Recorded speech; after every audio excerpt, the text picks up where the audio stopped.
Hello mga kasari, good morning. Actually 2:30 in the morning na. So kakasarado ko lang to ng store. Gusto ko lang pong magbigay ng tip number 2. This would be my official tip number 2 for this year. Okay, may nagtanong kasi kung ano ba daw ginagawa or ano daw sikreto para palaging puno yung tindahan.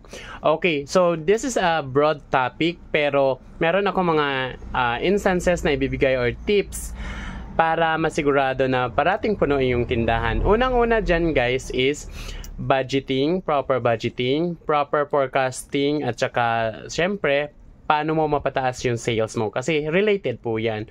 Pangalawa is capitalization. Okay? Pangatlong tip ko is mangutang ka. Okay?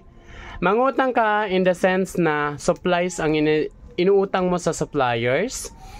Pero since marunong ka mangutang, dapat marunong ka ding magbayad para tuloy-tuloy yung ikot mo. This strategy, ginawa ko na siya 8 years ago. Hanggang ngayon, yan pa rin yung pinaka-secret strategy ko. Forecasting at pagpapaganda ng sales, kailangan mo yon para ma-forecast mo or ma-budget mo yung benta mo para may maibayad ka sa mga inutang mo na supplies. Pangatlo is palakasin mo yung benta mo kahit papaano hindi ka masyadong mahirapan or hindi ka masisiraan ng items. Pangatlo is you need to maintain good relationship with your suppliers kasi sila yung magbibigay sa iyo ng items or extra capitalization na alam nating lahat na tayong mga malilit na sari-sari store ay limited lang. Maraming mga suppliers actually ang nagpapautang basta sa kanila ka kumukuha. Okay guys, I hope you learned something for today's video. So that would be my tip number 2.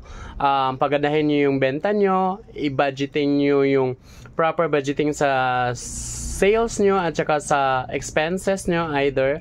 Then, of course, optimize your capitalization. Kung wala ka masyadong pang-capital, mangutang ka ng stocks sa iyong mga suppliers, but make sure na marunong ka ring magbayad.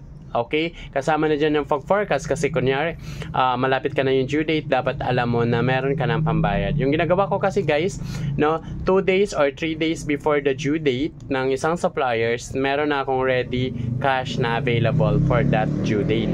So, sabi ko nga lagi na everyday ako may due date, everyday ako may binabayaran, or everyday may deliveries, but it's okay lang kasi ganun po talaga ang nagninegosyo, no? So, makapagpahinga lang po tayo kung may vacation or magko-close, but kailangan nating bayaran yung ating mga inutang, okay? Yun yung mga supplies.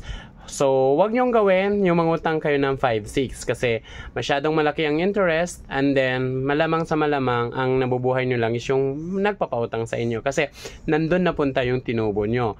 Pero pagka suppliers ang inutangan nyo, malamang pagkabayad nyo, minsan may discount ka pa. Okay? So, I hope you learned something for today. Thank you so much for following. Sa lahat ng followers, mag-follow kayo guys. Then, i-share nyo na rin tong videos na to para marami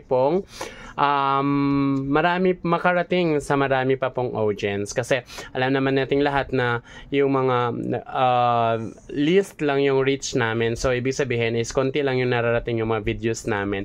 Kasi actually, hindi naman talaga kami pinapanood ng mga tao. Yung mga nanonood lang sa amin, is yun syempre may mga sorry at interested.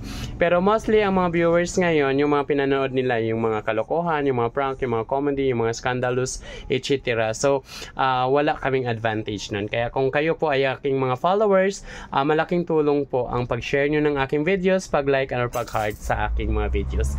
Para ma-inspired pa tayong gumawa pa ng mga tips, strategies, and updates for this coming year 2024.